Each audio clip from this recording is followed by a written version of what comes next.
nanjye mpagaze hano nshima Imana I come here to thank God. mbabarira ndarwaye mfite angine niyo mpamvu ndi kuvuga ukuntu. I'm sorry, I feel sick. That's why my voice is not clear.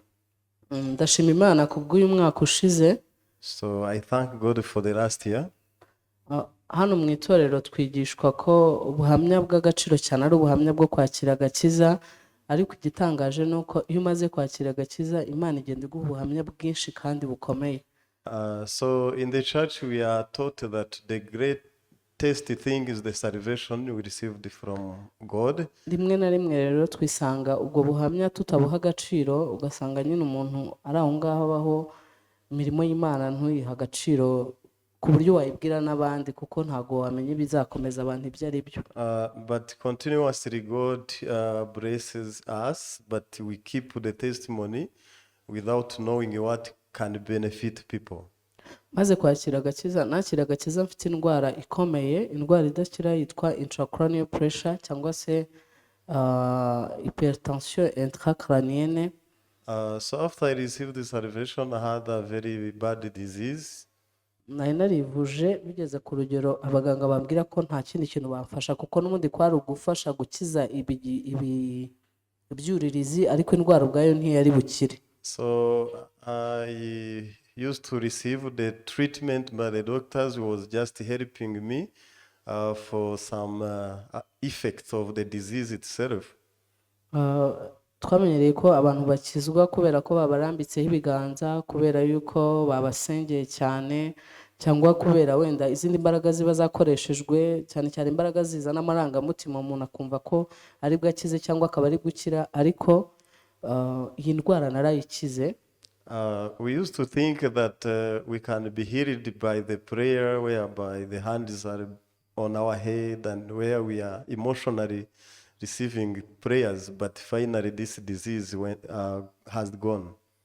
Nayikize nizeye umurongo uri muri Yesaya igice cya 53 umurongo wa 5 havuga ko imibyimba yari yadukirisha, hanyuma nakira n'ubuhamya bwa Pastor Parker uko we yakize igifu bagiye kukibaga. So I was to be healed by this promise in Isaiah chapter 53 verse 6, and also the testimony of Pastor Park of the disease of stomachache, and then was able to be healed by faith. Iyo ndwara bamaze kuyikira nciye muri MRI bambwiye ko ntarwaye, nibwo namenye neza ko muri Yesu harimo ari Yesu ari package.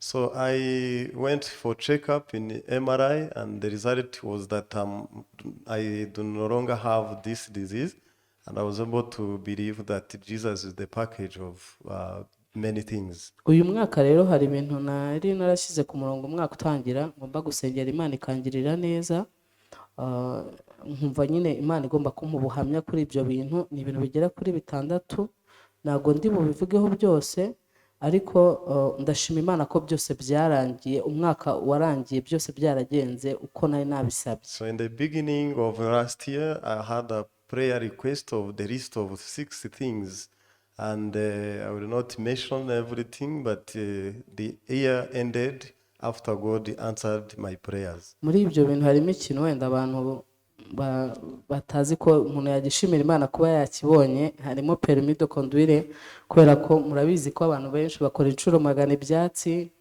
ariko Imana yangiriye neza nayibonye ku nshuro ya 2, kandi igiteye ubwoba nayibonye. Ikintu cyantangaje nuko nayibonye mu kwezi nayisabyemo. So one of the answered prayer of mine is getting the driving license. You may think it is not the testimony, but people fail for many times. But for me, for the second try, I got it. Ikindi nshimira Imana ni ku rugendo rw'umugabo wanjye rwo kujya muri Korea, wenda ubuhamya arabubihereye, ariko nanjye ku giti cyanjye nari mfite umutima uhagaze kubera ukuntu twari duhagaze n'ukuntu twabonaga nta nzira ihari yo kugira ngo abone transport cyangwa se abe yanabona visa yo kujyayo.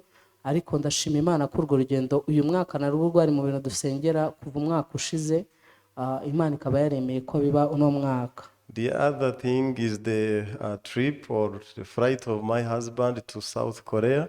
The situation was not good financially, the visa issue, but finally in this last year, he made it. ikindi ni imyigire y'abana banjye nayo yari impangayikishije. Lastly, is the schooling of my children was a big challenge to me. Ni ukuvuga ngo hari harimo ko hari umwana uri bukore tronkomeye, hari undi wagiye kwiga Uganda kwiyadabuta kuri systeme biramunanira, umva birampangayikishije. So one child was to do the exam of ordinary level, and the other went to Uganda for studies, but she failed to live the life of there. Ariko ndashima Imana cyane, wakoze tronkome yarayitsinze kandi ayitsinda ku manota meza, ndetse bamuha n'ikigo yasabye cya hano i Kigali, biranyorohereza. So, but this one who won the exam of ordinary level and was given the school in Kigali, and it was easier to me. Umukobwa nawe nagize amahirwe aratsinda, numvaga atazabishobora ko byari byamugoye mu itangiriro, ariko aratsinze, ndashima Imana cyane rero. So the daughter of mine also won. I worried before that she would not make it, but finally she did.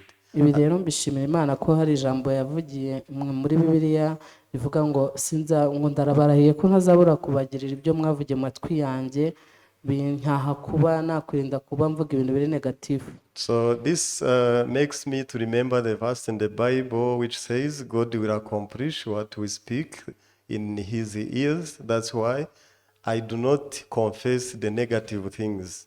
Murakoze cyane. I thank you Mugoroba mwiza. very much.